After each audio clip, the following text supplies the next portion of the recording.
Hello and welcome back to the Authentic Creative, expanding our capacity to feel good. I'm really excited because I've got a new friend here. His name is Vincent Wanga. Am I saying your last name correctly? Wanga. Wanga. See, this is how new we are. Wanga. So you guys are going to get to discover Vincent in real time with me. He is a dynamic international design thought leader, a creative keynote speaker, an award-winning creative and executive, an author of The Art of Direction, a serial entrepreneur, an experienced brand consultant with an exceptional range of expertise over a distinguished two-decade career. As former vice president and head of creative for one of the fastest growing technology startups in North America, he oversaw corporate brand strategy and creative during unprecedented company growth from pre-Series A to an over 1 billion unicorn valuation. Wow. So Vince lives in Washington, D.C. and Asheville, North Carolina with his dog Akello. Is that how I say your dog's name? That is accurate. Okay. When he is not working on new business ventures, he passionately travels the world, collecting creative inspiration at the finest boutique hotels. Rewards points can buy. You guys can find him at vincentwanga.com. So, Vincent, I'm so curious. Where did you grow up? What was the beginnings of your childhood like prior to, like, let's just say, like, the first 18 years? Give us a little overview, if you will, because I want to know who you are, where you started, how it all started for you as the person, the amazing person that you are. Fair enough. I appreciate that. First and foremost, it's an honor to be on this show. I love being in new spaces, and I appreciate that question. I am African, so I'll try to keep this concise. But our rich tradition of storytelling, I'll try not to be too verbose. I But mean, I want to hear. You can be verbose if you want to. Fair enough. Fair enough. As I alluded to, I was born in Nairobi, Kenya, to two PhD parents, and I mention that all the time because I'm incredibly prideful, not just of their academic success, but their sacrifice. For most of my life, up until almost my mid 20s, they were in school.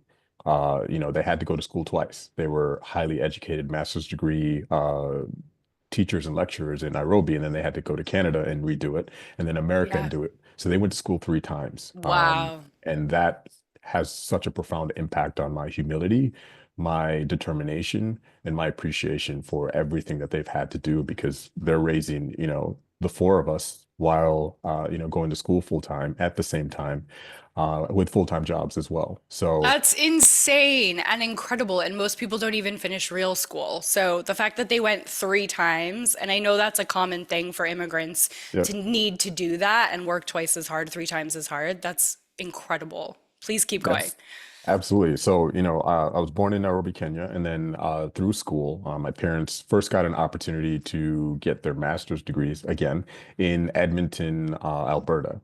So Okay. they moved there. This was before I was born, and they lived there for I think 3 to 5 years. Had a really great experience, completed school.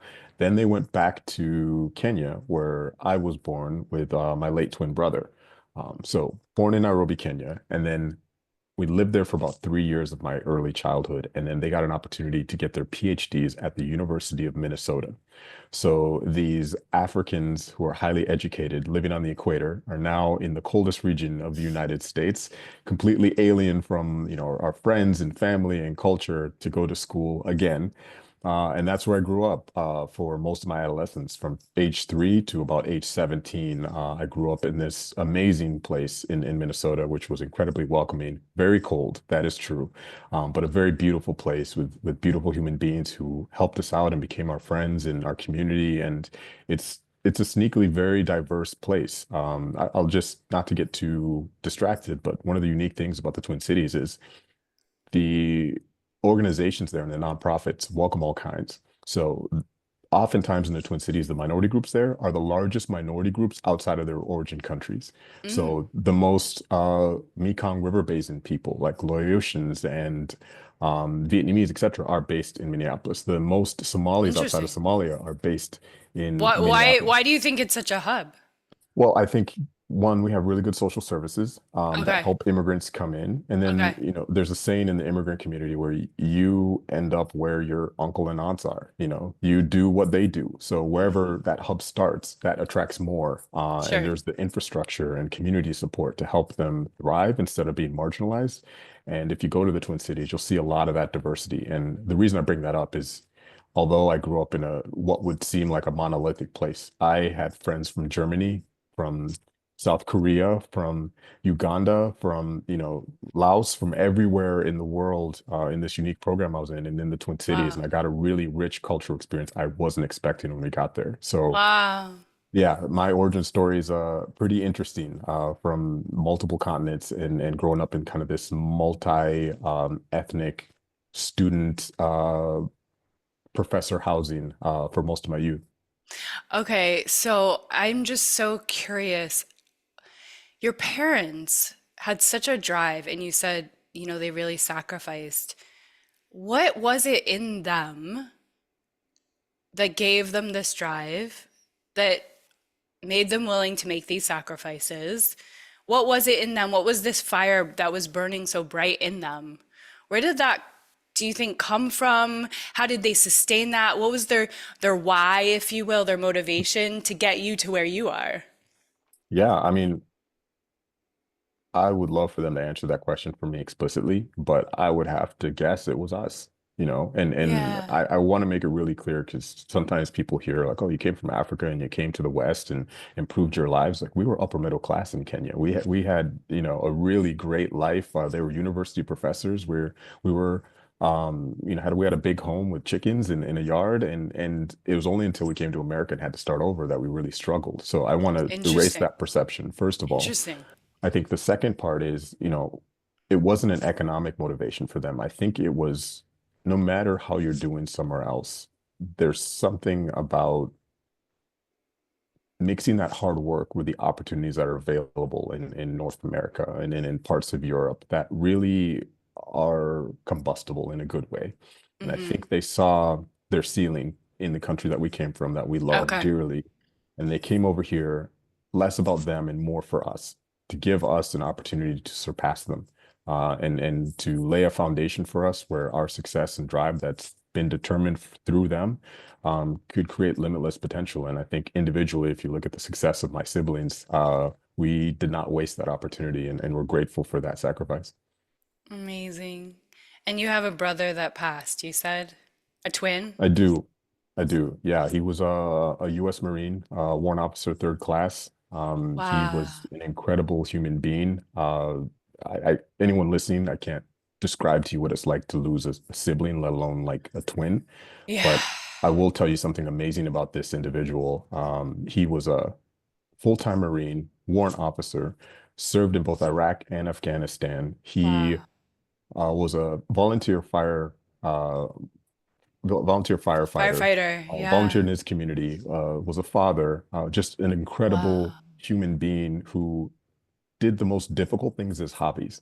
So I just really have so much respect for him as a person. Yeah, he unfortunately has passed, but his legacy lives on, and we all honor him anytime we can. Oh my gosh, I can only imagine losing a twin. So, but you grew up with him and he passed like in the past 10 years. Yeah, he passed in 2018, but I did grow up with him. And, again, for anyone who hasn't had the benefit of having a twin, it's like having a built-in best friend. It's an Yeah. amazing experience, but right around high school becomes adversarial because now you're competing. So what we love to do is kind of separate ourselves in high school, and we develop Yeah. different personalities. He Yeah. went the more mechanical route. I went creative. So he had Okay. kind of an engineering mindset. I was the creative, and we had our own friends, and we had an agreement like at school, we're our separate people, but we'll be Mhm. best friends when we get home. And that's how we were able to coexist and not go crazy sharing friends and resources and people mixing us up. So it was an interesting experience. This is so off topic of what we were planning to talk about, but can I just ask you, did you guys ever trade places for fun or for benefit? Not intentionally. We were fraternal, so I don't think we looked alike, but Okay. people would confuse us a lot. Our mother would sometimes confuse us, which was Oh, confusing. yeah, yeah. So we didn't quite have the benefit of like identical twins, but Okay. coaches and teachers would mix us up all the time. So, I'm not going to incriminate myself, but we definitely took advantage of that sometimes. If he got sent to study hall and I had a free afternoon, I might do that for him. And That's so we cute. found creative ways to mess with people, but nothing too serious.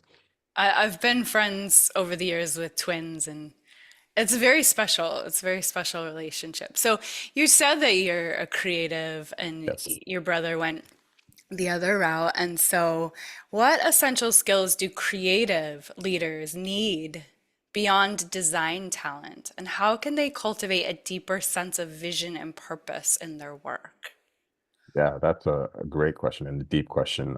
I think the reason I emphasize that I'm a creative is it's a totally different mindset. From anyone who knows a creative or is a creative understands we look at the world differently. We think differently. Everything is an opportunity to problem solve using these unique skill sets that nobody understands except us. And I think that's always challenging, especially given my African background, where it's doctor, lawyer, engineer.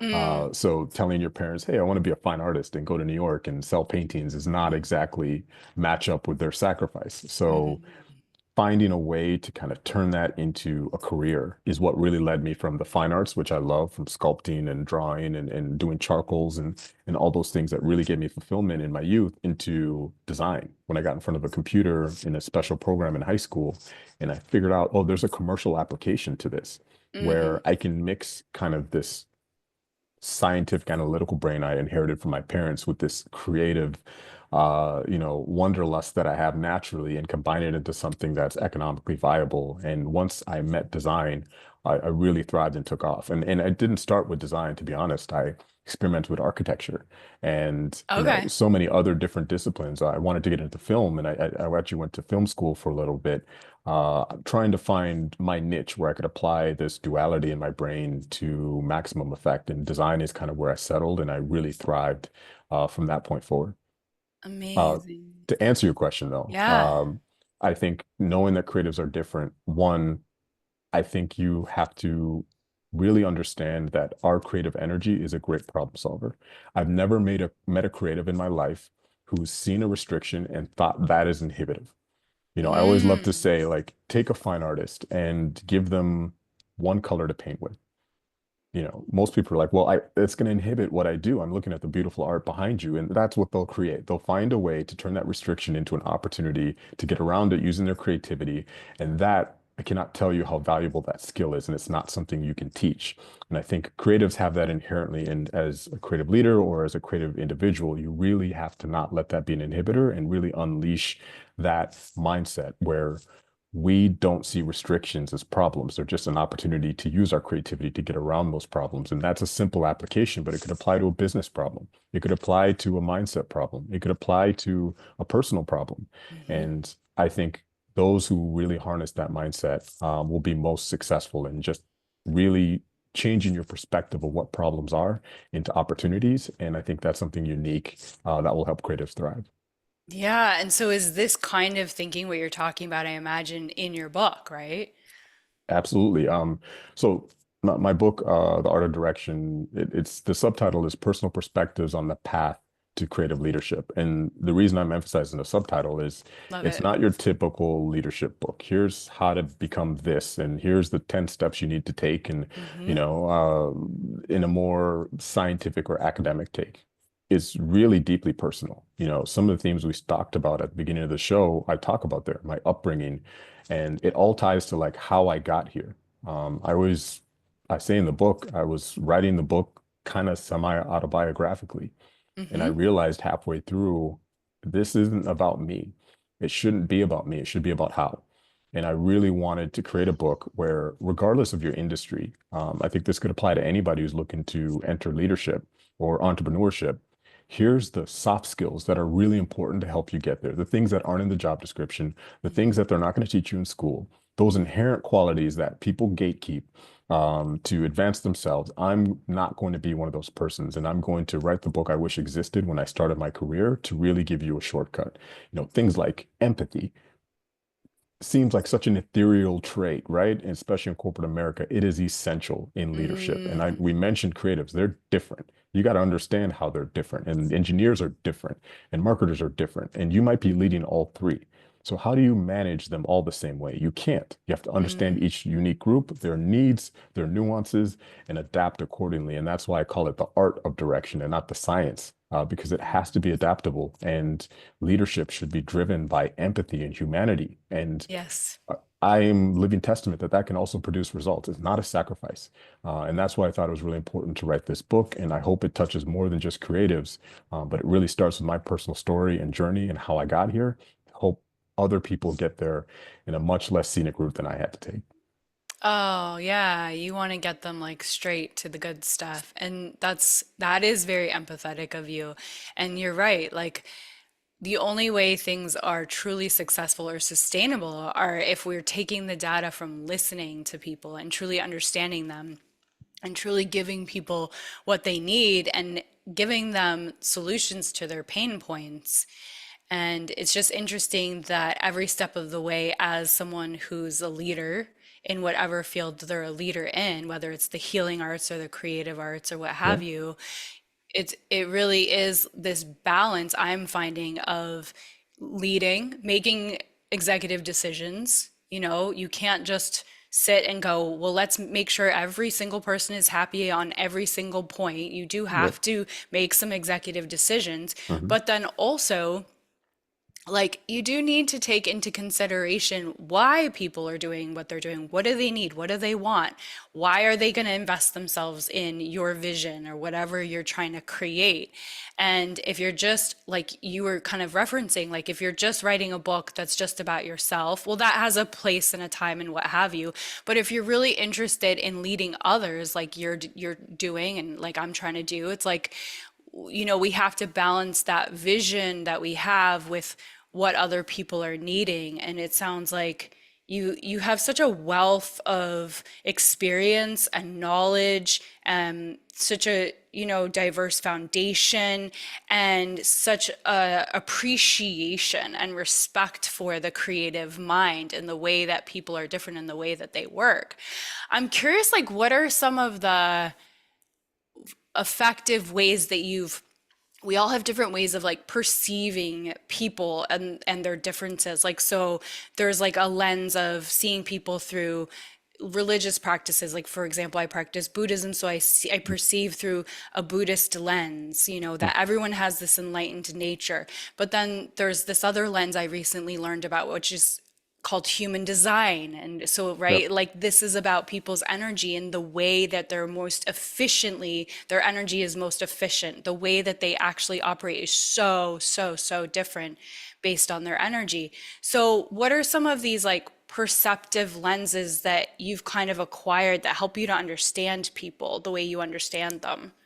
Yeah, that's such a great question. One thing I do, and that's really connected to me, is travel. I learn from Yeah. other cultures and other, people who have similar problems but solve them in completely different ways. The Germans solve things different than the Koreans. Tell me But more about how the Germans solve things. My brother lived in Germany for 8 years. beautiful over engineering, right? Where the Koreans might want simplicity, but the outcome is the same. It's still a high quality product, so there's no wrong or right way. But Yeah.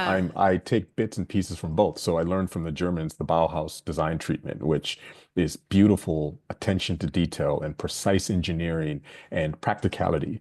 And Okay. then I went to Japan, for example, and I learned about simplicity. Yeah. And I got into Taoism. And forgive me if this is not my area of expertise, but one thing I learned, and I believe that's a sect of Buddhism, but Taoism is really in Japan about this worshiping of nature and this connection with nature. Amazing. And I learned about mindfulness meditation there. And the adaptation that I Amazing. learned was at first I have an overreactive brain, so I have an insomnia because I can't turn it off, which makes me a great entrepreneur because I'm coming up with business ideas at 3 a.m., but Oh my terrible for your God. Tell health me and about sleep. it.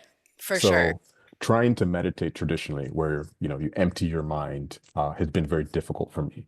But I Mm-hmm. learned in Japan, this mindfulness technique where you focus on one thing, Yeah. just one thing, and it helps erase the clouds of everything else that's distracting you. And you focus on this one thing, and it helps bring clarity to that thing. And the difference is you can do it at the airport, you can do it in the bathroom, you can do it Mm-hmm. 15 minutes before you go to sleep. It Mm-hmm. doesn't have to be this extended place where you need Yeah, this it's not like a rested. mountaintop practice. Yeah. Right. So it's a little more practical for somebody like me. And what it allowed me to do, like, let's say I have a problem with a team, or I have a problem that I need to solve for a client, or a own personal struggle. I use mindfulness meditation to really focus on that one thing. And it only takes 10 to 15 minutes. And if you take all that human brain power and focus it on one thing, you'd be surprised what you can achieve. And I just have this moment of clarity where I can think about it, even in a distracting environment, and come up with multiple solutions that then when I'm done, I can go test and refine and save me hours of kind of going in the hamster wheel trying to solve something. So that's just an example of where travel and leveraging other cultures and their practices and their solutions into my own practical life has really helped me be a better leader, be a better creative. And the last thing I want to say is people take this myopic definition of leadership. Like Mm, it's not this corporate lens that everyone thinks it mm. is. If you are a parent, you're a leader by default. Yeah. You Yeah. know, if you have a business, and I don't care if you're selling trinkets on Etsy, like that's a business. You are now a CEO of something, and the goal Yes. is to make that grow. So I want everyone to understand that leadership is a much greater context than people give it. And the principles that I try to employ in my book and that I've learned really apply to everyday situations. And I can't tell you how much travel in other cultures and my own culture have really helped me through that. Yeah. When you say your own culture, will you share more about what the lens is of that? Absolutely. So what I love about my culture, and first in the context of Kenya, but also in the greater context of the African tradition, is Hmm. storytelling. Hmm. Um, Ah, okay. one thing we have in common with the Italians is we cannot not use our hands. We're expressive. That there's a common link there somewhere in history, but the art of storytelling is so rich in Africa, particularly in East Africa. And part of that is we didn't have a written common language until very recently. So if you are in Kenya, for example, you think that's a monolithic country, but we have hundreds of tribes that don't Mm, speak the same language until mm, Swahili was invented, what, mm, 75 years ago, so mm, that we could all talk with each other and it became a written record. Until then, mm. everything was shared orally because that's Yeah. how you tell those stories and prevent people from making the same mistakes. You don't build your bricks with this type of mud because it'll fall down. So here's the orated story to help you not have to go through 100 years of evolution to figure that out. And Yeah. that power of storytelling is something that is deep inside me. And I've used it to unimaginable success in my career because as a creative leader, producing something is one thing, but if you can't tell your story, if you can't be convincing and compelling, you can't do anything in my field or as a creative in general. Imagine you go Mm. to a gallery and you see someone's beautiful artwork and you read the description and it's uninspiring. You really have to know how to tell your own story before you can tell others. And that's just an advantage I have, I think, as an African practitioner, is that's built in with me. And I love oration and I love the ability to really tell compelling stories and convince people to invest or to subscribe to an idea or to change their minds. And that's been an asset I've learned from my own culture. Storytelling is everything. It's everything. My husband is a Hollywood screenwriter. Oh my gosh. It's Yes. it's it's everything. And because this is how humanity evolves. This is Right. how, like you said, we understand past mistakes. This is how we teach anything. Mhm. This is how we learn anything. And it's potentially not taught enough in schools. And so this is very much what is involved in your book is the art of storytelling, yeah? Absolutely. It's a huge theme in there. And to bring it back to the context of leadership, like you are the chief storyteller. Like Yeah. you have to convince a board, convince a client, Yeah. convince the world that this is a great idea. Advertising is storytelling. What your husband does is storytelling. And that's why Yes. it's really important and essential. You can't do anything without telling a compelling story. And within that story, you have to mix metrics and the things that actually motivate people to do what you need them to do. But it starts with how do you create an emotional appeal? Or can this be comedic and relatable? Or is this really about, you know, telling a narrative that drives people to an outcome in a subtle way. There's so many different ways to tell a story, and that for any creative I mentioned, having that problem should be the thing that really lights you up because whatever the restriction is, you can use storytelling to navigate around it and really reach your audience in a totally different way. And there's so many companies that do it well and so many that do it terrible. Yeah, I think probably the most effective companies or leaders are the ones who know how to tell a story, how to get their vision across. I'm also thinking about mindset and I'm thinking Mhm. about storytelling in terms of the stories we tell ourselves. Yes.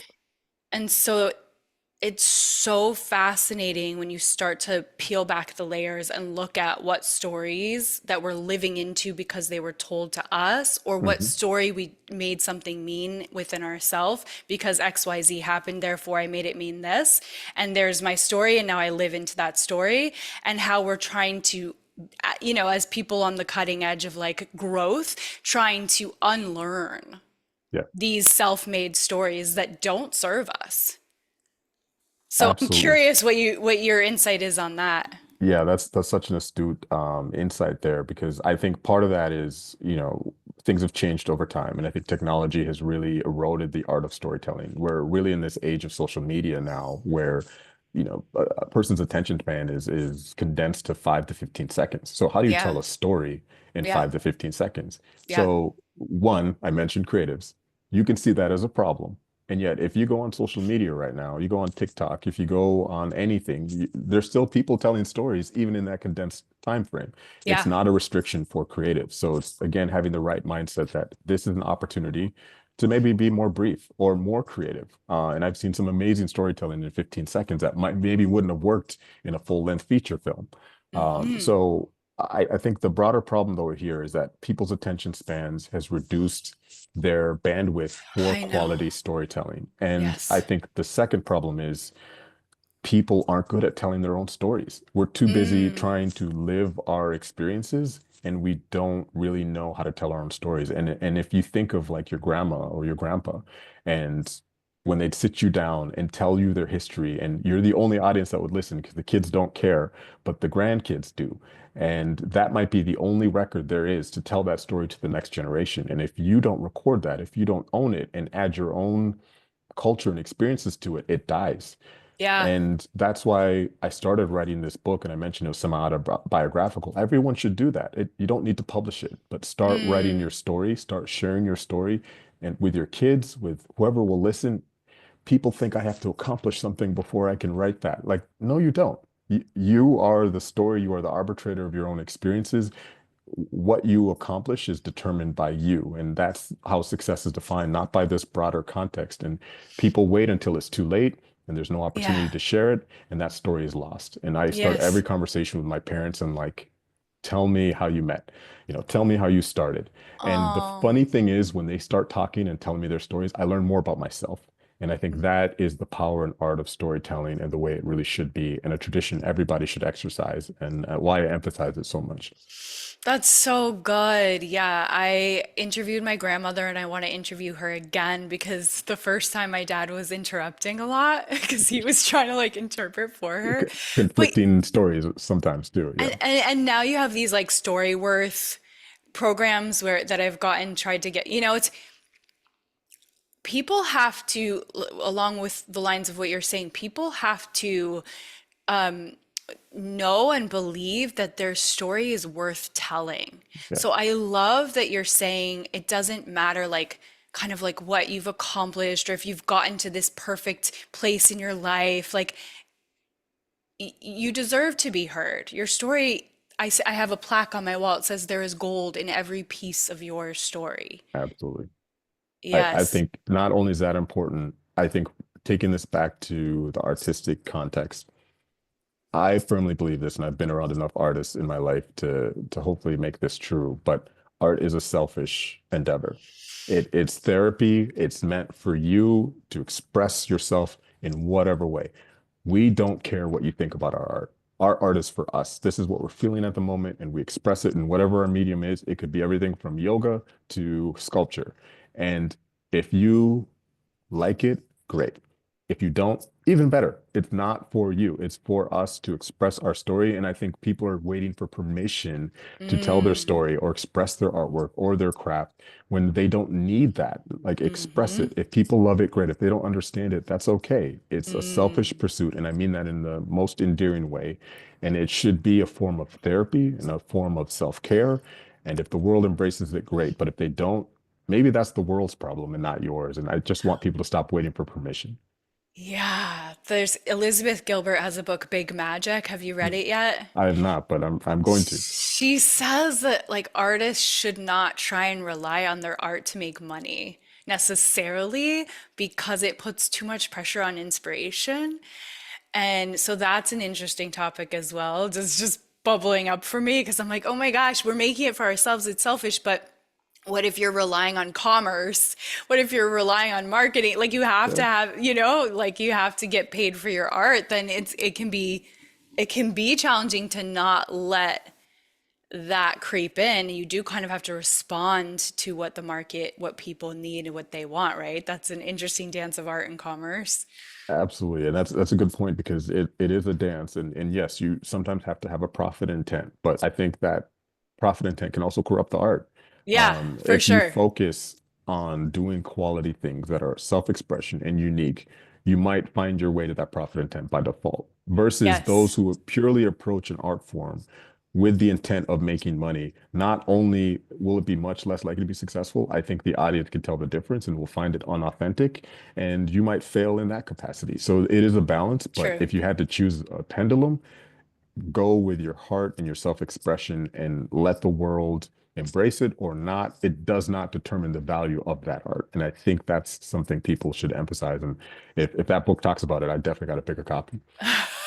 Yeah, yeah. You see when something has been made purely based on past results, and you're Yeah. like, this has no soul. What's happening here? There's too many Yep. cooks in the kitchen. We don't get it. Okay, so next question. How does someone move from being a great designer to a great creative leader while staying connected to their authentic voice and mission? Yeah, I think one, there's a misconception that if you're great at something, you just deserve to elevate. Mm, And that's not true. Leadership is a calling, and it's a very selfless calling. I think people get backwards that, leadership is about serving other people, not people serving you. So if you mm, are called to do that, you should embrace it. And I think that calling starts really early. Are you good at organizing people? Are you empathetic? Are you somebody who people rely on? Are you somebody who's great at building relationships? There are practical things you can think about as you're ascending in your career, regardless of your discipline or practice, that can give you hints like, yes, leadership is good for me. If you take the initiative on things that maybe you're not even responsible for, you might make a great leader. And I want to also emphasize if you don't have those traits, that's okay too. Not mm, everyone is born to be a leader. You can live a great and substantially sustainable life as an individual contributor or solo practitioner.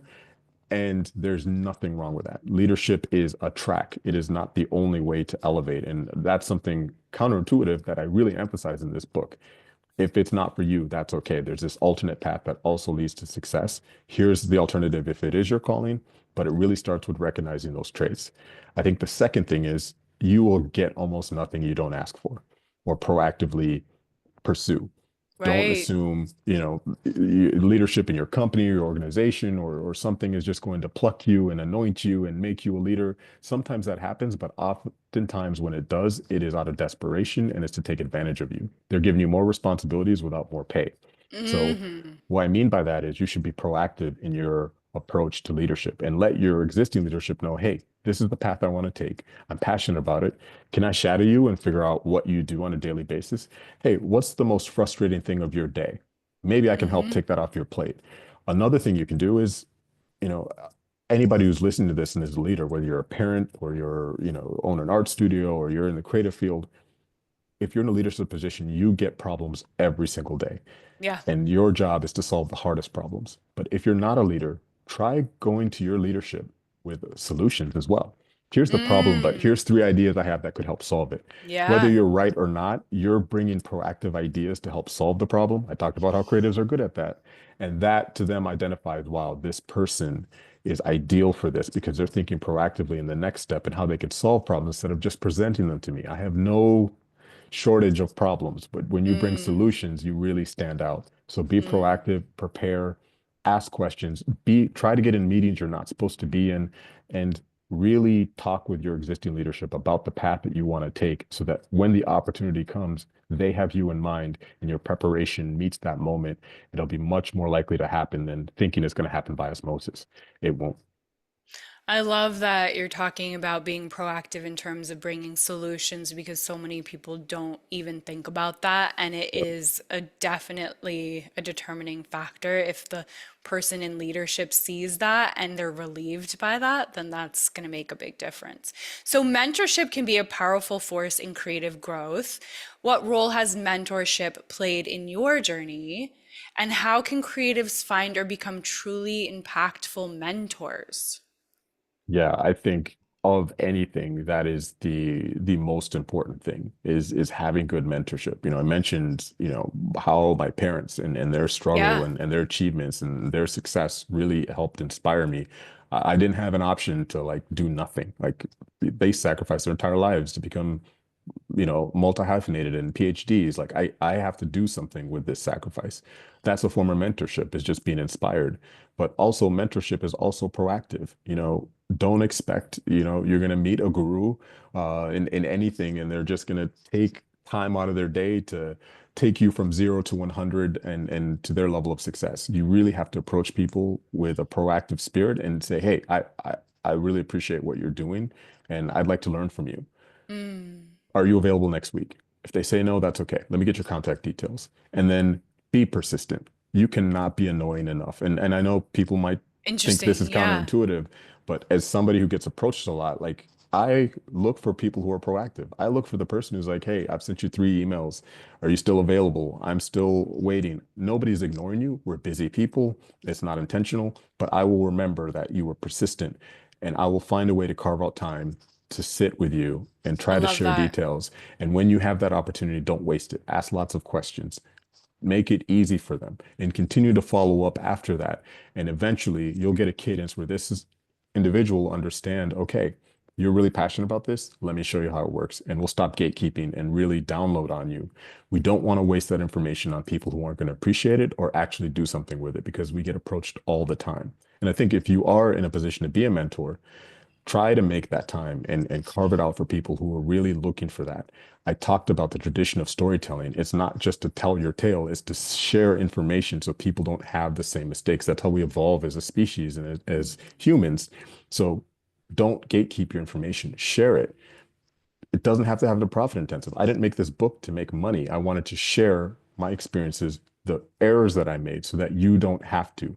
I give this book away to people if they can't afford it because it's that important to me. It's a selfless Yes. pursuit, and mentorship is about passing down that knowledge. And even the knowledge I have is borrowed and mixed in with my Right? own experiences. And I have an obligation to share that with the next generation. And I think that mindset is important and why mentorship, whether it's being the mentee or the mentor, is essential to progress in any field. Yeah, every mentor needs a mentor. Yep. And all mentors need someone who's going to see them and hold space for them and be there for them and support them so that they can serve other people. Yeah, it works both ways. And I love how you're talking about being proactive and that you're not being annoying and to just really stay on a mentor if they inspire you. And then I'm also curious about mentors that are not necessarily accessible, Yeah. mentors that we look to from history, or mentors that are religious mentors or spiritual mentors that you're not necessarily going to have a one-on-one conversation with, but that you can learn from. What has that been for you, or what are your insights on that? Absolutely. Chances are those mentors who are prominent and inaccessible have written some sort of manifesto on their consciousness. So there's a wealth of information on our phones alone. There's no excuse to not learn from them. I learned about Dieter Rams and his Bauhaus school before I went to Germany. I was a kid. I was stealing those books from my dad's library. So I didn't have to go to Germany and meet Dieter Rams in 1964 to learn from him. there's a book and a resource there. You don't have to meet Maya Angelou to learn from the Mm. depths and emotions of her poetry, or Langston Hughes and his experiences in the Harlem Renaissance. There's just so much out there. Ernest Hemingway, writes beautifully about his experiences while he was in Key West. You don't have to go there and see his cats to really Mm. understand what he's talking about. So there's books, there's knowledge, it's all shared. And that's why I meant the point earlier about don't wait for permission to share your story. Because some of these people, when they wrote their stories, they were nobodies, quote unquote. No one cared. But look how profound they are now. There might not be instant gratification with your self-expression, but over time, you never know where it will go. And imagine if those Yes. iconic people I just mentioned never wrote their idioms, then we wouldn't learn from it and we'd, have those same mistakes. So I try to learn from individuals, but also from individuals in the past or people I haven't met, whether it's Desmond Tutu or Mahatma Gandhi or Martin Luther King. These are all things that you can learn from and apply to your own practice. And there's really no excuse with all the access to technology and information we have these days. Yeah, and I'm just thinking about podcasting and how here we are, and you're telling your story on this podcast, and how podcasting has become this new form of dialogue and sitting around the fire and sharing stories. You Absolutely. know, like Yeah. we have so much access now to so many deep, intimate, revelatory conversations because of this medium. It's It, really it's exciting. it's exciting, and to be honest, it's the new medium of storytelling. I mean, look at your guest list that you've had and the diversity of perspectives that each of these people have had, including me, and backgrounds, and yet there's a common core there that people can tie into and learn from. So, again, it doesn't have to be written. It doesn't have to be audible. There's so many different forms of storytelling. Children's books, I think, are the best form of Mm, storytelling in the world. If you can explain something to a child, you have something. And the reason I bring that up, and not to get too sidetracked, but IBM had a brilliant marketing campaign where they were trying to explain quantum computing to mm, people. This mm-hmm. is about the most complex thing you could imagine in the world. Okay. So they're trying to attract engineers and future engineers. And how do you explain this thing that you need a PhD to even do? Okay. So they had a challenge, and you can go on YouTube and look this up. Okay. Their campaign was, we're going to explain quantum computing at 4 different levels. Uh-huh. They started at the PhD level, then Yeah. they went to the college student level, then Yeah. they went to the high school Mm, adolescence level, and mm-hmm. then they distilled it down to speaking to like a 5-year-old child. Yeah. And I went through all of them, and the 5-year-old child one was the most profound. Of If you course. can break something down to the level that a child can understand, like that's such a powerful narrative. And it forces you, as I mentioned with creatives, to solve that problem and tell a story in such a simplistic way that a child can understand it, because they are the most imaginative and sometimes, hardest to communicate to, because we overcomplicate things as adults. So I Yep. learn from children's books because it's the most purest form of storytelling. So And true. children are the most purest form of storytelling. I'm sure any parent out there has heard crazy stories from their child and like, I wish I recorded that. I wish I wrote that Mm, down. mm. And the last thing I'll say about that is I believe it was a very famous artist. I can't remember. He was in Provence. The name will come to me. Vincent Van Gogh, who said he spent his entire adulthood learning to do his art form like an adult. And then he spent the rest of his life learning to draw like a child again. And just the simplistic and purity of that notion, and where he had this greatest joy. And I think we can all take a lot of great lessons from that. Oh, for sure. Youth is wasted on the young. And also, it's just, I find that as adults, so much, like what I was talking about earlier with the deconditioning, Yep. is trying to peel back those layers of like, how do we get to the core, the innocence, the purity, Yep. the simplicity. And like you're saying, if you can say something at that level, that means you completely understand it. And it's actually harder for writers, storytellers, to tell something in that concise of a way than it is to break it down into a very intellectual, you know, highly educated way. So that's brilliant. I mean, this is awesome. Okay, so you've been part of a 1 billion tech unicorns rise. What were the biggest lessons in leadership, creativity, and resilience that you took from that experience? Yes. Wow. That's probably one of the most profound experiences of my life. Okay. Over a 4 year period, a multi-million dollar company turns into $1 billion, disruptive force in a $100 billion industry. Wow. I could write a book just on that experience. Yeah. But the greatest lesson I learned is, and why I emphasize creativity is, as a creative, I was born for that opportunity because the company evolved about 100 times within that time frame. Wow. Adaptability was survivability. And as a creative, I mentioned there's no problem I get intimidated by. I can switch gears and I have all of these multi-hyphenated skills I was able to adapt. Okay, now you need me to do marketing. I can do that. Now you need me to do design. I can do that. You need me to do brand. You need me to do strategy. I need to meet with clients. All these skills that I've broadened through entrepreneurship and creativity made me the perfect person to help in this growth experience. But I think the greatest lesson I learned outside of the success of that experience was sometimes people get caught up with this carrot, that's always dangled in front of us. Mm. Like, just there's this payoff at the end Mm. of this struggle or this effort, and oftentimes it isn't materialized. And I think the point I'm trying to make is don't get too obsessed with this carrot that's dangled in front of you, whether it's corporate America or your fitness goals or whatever. And one, appreciate the journey, but also make sure you're motivated because there's something that delivers you purpose and meaning in that pursuit, and not just because there's a financial reward at the end of the rainbow. And the reason I Yeah. mention that is on that journey were incredibly hard times, incredibly difficult decisions, unflattering events. And if you're not purposely motivated, you will, one, burn out, and two, you Mm. will fail. And I think that is not just a lesson in entrepreneurship and a startup culture, but also in leadership and making sure you're in it for the right reasons, because you'll Yeah. need to draw on that purpose and that meaningness when times aren't fun, when the job isn't as sexy as it was sold to you, and you really have to dig deep to remember why you're here, why you're serving your team, why you're a shield for your team. And that will help get you through, hopefully, to successful outcomes rather than just hoping for a pot of gold at the end of the rainbow that might not come. That makes me want to ask you about alignment and your Mhm. values and aligning with your values and discerning what is worth being a leader for, what projects are worth getting on board with and putting your whole heart into. Yeah, I think that's a difficult question because it depends on where you are in your career or your own personal journey. And the reason I mention that is early in your career, you can sometimes sabotage opportunities due to your purpose or morals. And there's nothing wrong with that. But understand you have less control of that when you're young in your career. You need to break in, figure out what you want to do. And I always Mm, encourage people, have as many experiences as possible while you're young, because you will learn important lessons when you get older about what you want to do, but more importantly, what you don't want to do. hmm Maybe going into the medical field was your purpose, but you learned something in that experience when you're like, this is not aligned with where I want to be in life or what I want to do.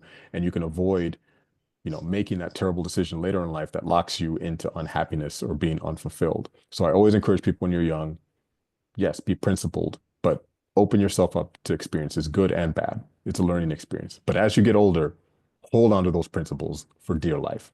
Do not compromise on your purpose and your principle. Do not compromise on what makes you happy, and try to turn your career into things that are aligned with your goals of happiness and mindfulness. And I think that's really important. It's like a pyramid.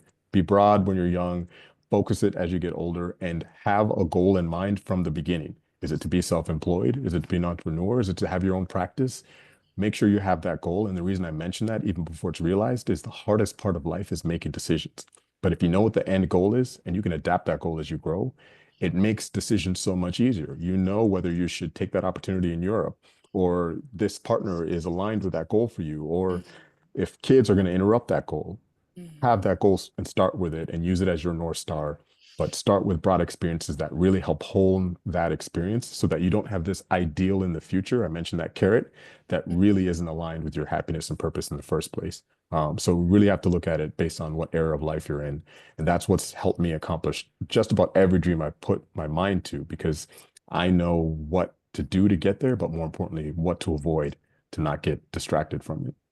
Yeah, I feel like we're in this era now of not seeing success like the way we saw it in the 80s, maybe the 90s, but really coming into a place of understanding that inner peace is success, that living with our in alignment with our values, having a life of ease and joy, being able to put our family first. Like these things have always been important, but I feel like we're coming out of it kind of having such glimmer, and we're not sort of as swayed by it. We're kind of like, okay, we're starting, it feels like people are starting to understand that there's more to life, more of a European mentality, I want to say, of like that we're living life to live life as opposed to working. So that, like everything is just about work.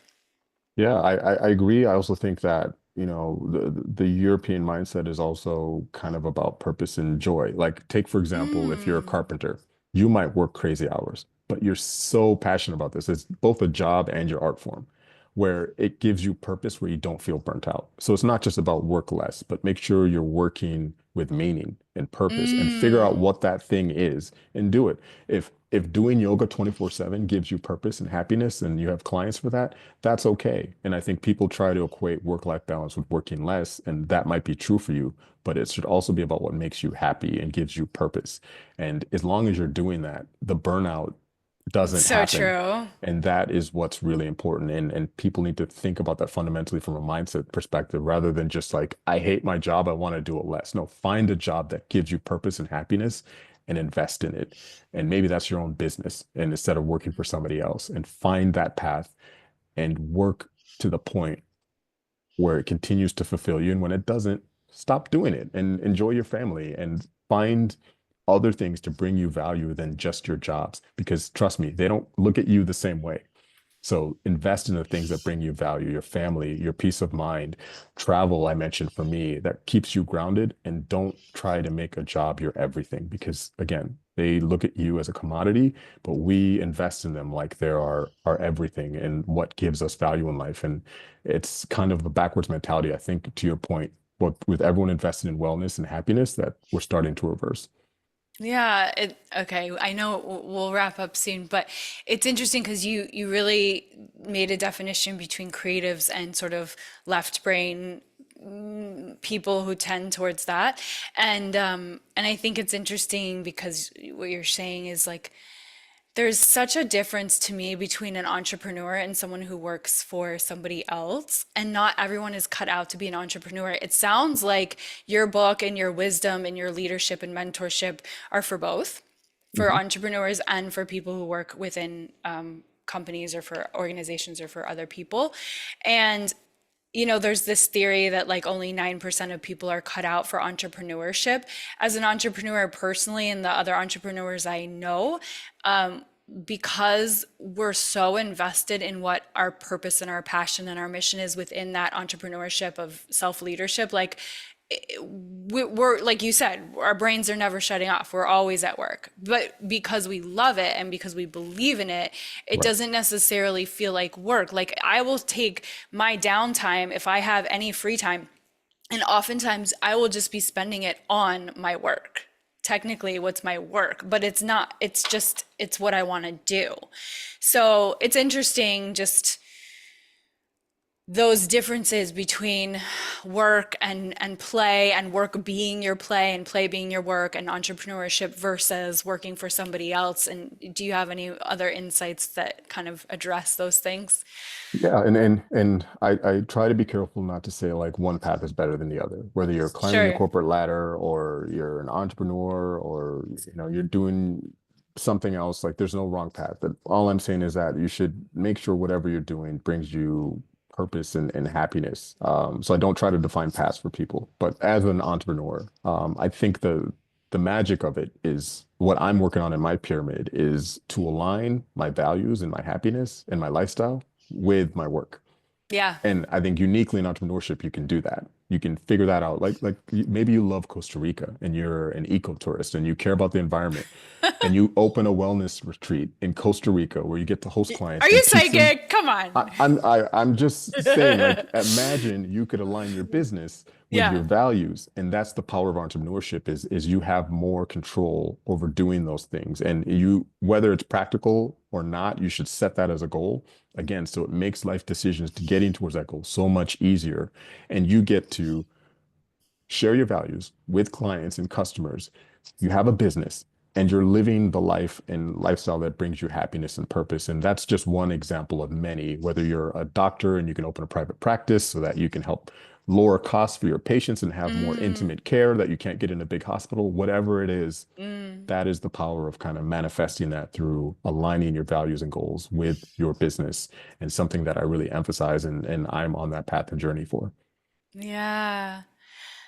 Thank you so much for these really heartfelt, soulful answers, but also answers that are like super practical and informed and wise and intelligent and like based on tons of experience with a lot of success that you've had. So I feel like you said, you kind of have all of these different aspects that are amalgamated into one experiential mentor. I think it's fascinating. If you were a superhero, like what would your I just kind of feel like I've never asked this before, but like what would your superhero quality, what would it be? Would it be like the adaptable man? Possibly. I've acquired a lot of skills in entrepreneurship, which has been very beneficial. I think just vision is, I have many quote unquote superpowers, but vision is really important. I think differently. I see the things that make me happy way in the future, and I set Wow, that as a goal, and I go at it with a determination that cannot be distracted. And I want to emphasize that I often fail. that's And great. that is sometimes more valuable than success because I Yes, learn lessons from that. That the next goal yes, I set, I like, okay, don't do that thing.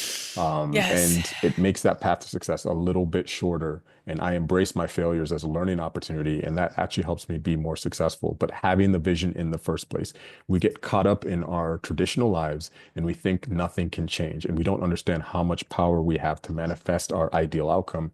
And it starts with knowing what that ideal outcome is. It's not going to Mm, appear as a mirage on your journey and mm. guide you there by default. You have to be proactive. That's a theme I've said multiple times.